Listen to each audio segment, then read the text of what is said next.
let's get right to it. Let's bring out first the director and the actor of Silverado Playbook, David O. Russell.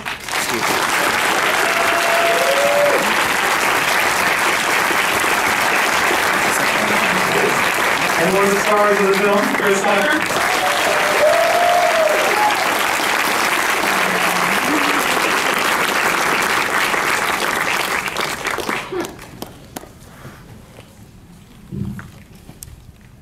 So, I gotta confess, I'm really excited that Chris is here. I don't think you're doing a whole lot of these stuff for this movie, but thank you for coming out. Where have you been, man? Where have you been? How did this man get you out of this, what appeared to be something like a retirement to be in this, to play this great character?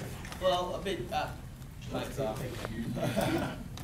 Mike's off. Well, I've been touring for the last couple of 5 years. I originally started out with stand-up comedy, so I've been touring, doing a lot of that.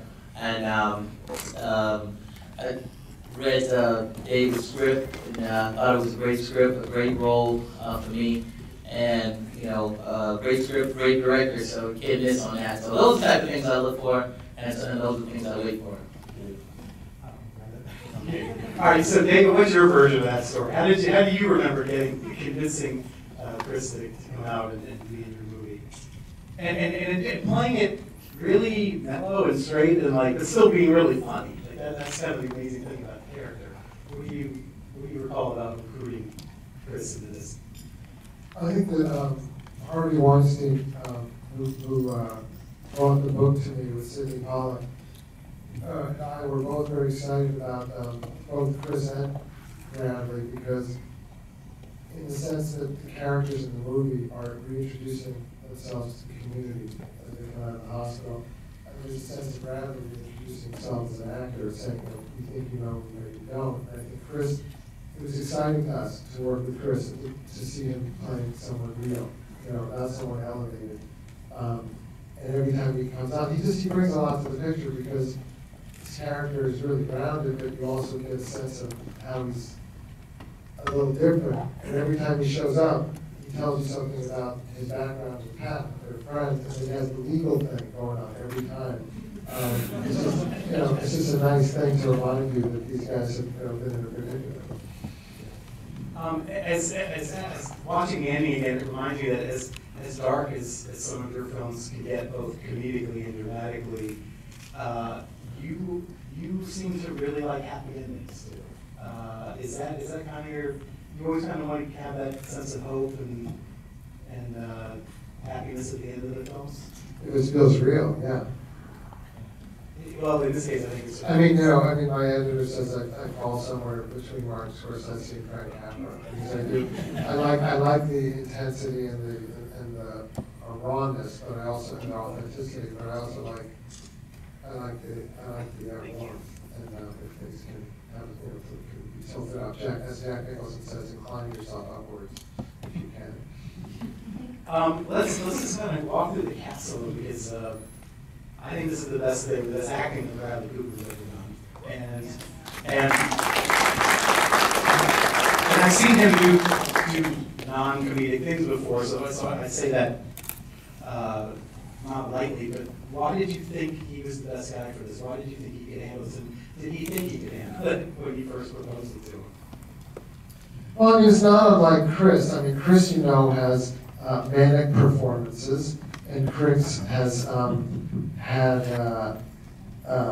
all kinds of things happen in his life, you know, high and low. So I know Chris has that in him, so that's interesting. When his character walks onto the set, he has that sense of someone who's been up and down. Bradley, I saw in Wedding Crashers, and he seemed like a credibly angry person to me.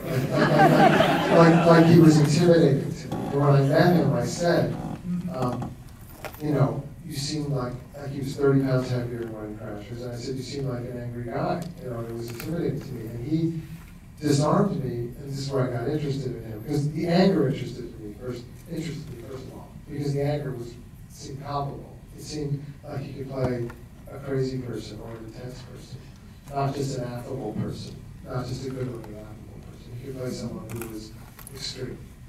And then when I met him and I asked him about that, he said that he had been someone who had a lot of things going on inside of him that he was hiding behind sarcasm and anger at that time. He had another 30, 40 pounds on him, and then some things had changed for him in his life. You know, I think regarding substances and things that changed, and so that was interesting to me. He had a whole bunch. He's a very smart, sensitive guy who's been.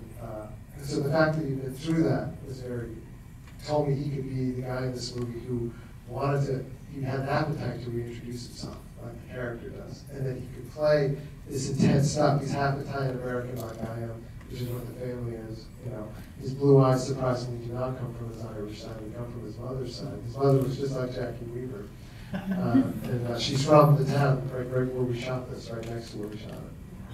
His mother is Jackie Weaver. Jackie Weaver's Australian accent's fake. She's from Philadelphia. Yeah. The fact that Bradley Cooper and Robert De Niro had been in Limitless together and already had an established relationship, did that make it almost a no-brainer to put them together as father and son because they had that relationship? It helped. You know, I mean, the fact that they had a very easy rapport and they quite like each other. And I happened to have the privilege of going to Mr. De Niro's birthday party right before we made the film, and I could see how close they were, and that was a plus. You know, also that Bradley was so willing to do everything demanded in the film. You know, to be ugly, to be messed up. I think the film begins; it's uncomfortable. You know, we showed it to our Philadelphia hometown audience, and they were so excited. It's the only audience I ever saw to clap for a house. You know, because the house came up from the block where we shot, and then they were like, "This is uncomfortable." And so then I felt that we had come by it honestly by the time that we had them, you know, invested in the picture, you know, laughing, and feeling, and having emotion. And you know, they kicked off their hometown audience through the discomfort part. So Chris, you get to share some time with Mr. De Niro on the screen, I think, right? Yeah. Tell me about that, because you've been in plenty of movies and worked with some great directors, but you step in the room with De Niro, that's a whole different kind of set, I'm imagining. So, give me your best De Niro story. Oh, it was great. You know, just being, you look at him, you're like, this Godfather. You don't want to mess up your lines, but I did it sometimes. I plugged on a few lines, but he would say, "It's all right. Go again. Come on, relax." I thought I was in the mafia. That's okay. Right. No problem. Take it easy.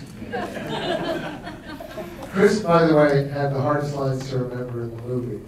I mean, for a guy who likes to improv, Chris likes to improv and not have to memorize lines, and he had to memorize all those legal lines that are hard for anybody to say. You know, if one of your two supervising physicians loses his license, your whole adjudication is thrown out.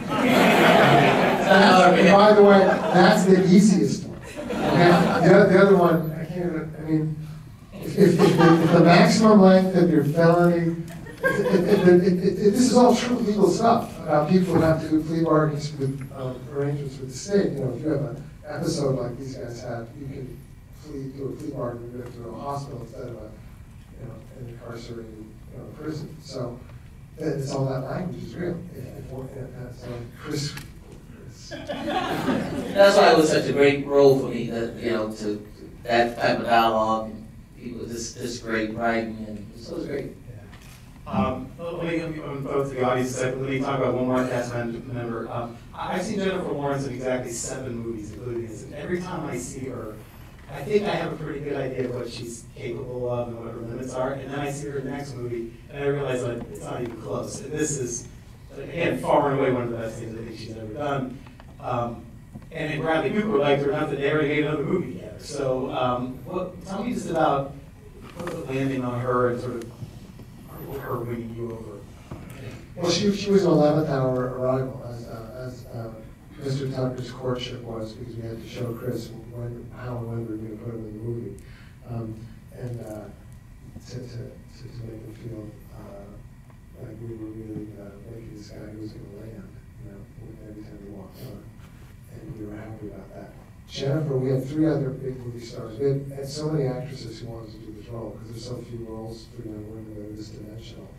And we thought we had our 3 finalists who were very big stars. And Jennifer we thought was too young, and she Skyped her audition from her parents' house in Louisville, Kentucky, which was a first for me. I never done Skype audition.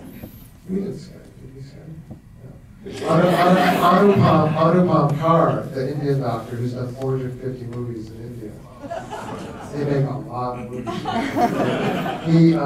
He Skyped me his audition from like some village in India. He's never not making a movie. He's making a movie right now.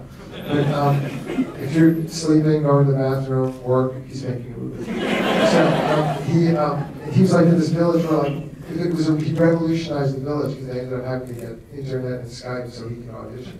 But so she auditioned from her parents' study and just knocked me out. She really wanted the role. She put on the black eyeliner. She became the character.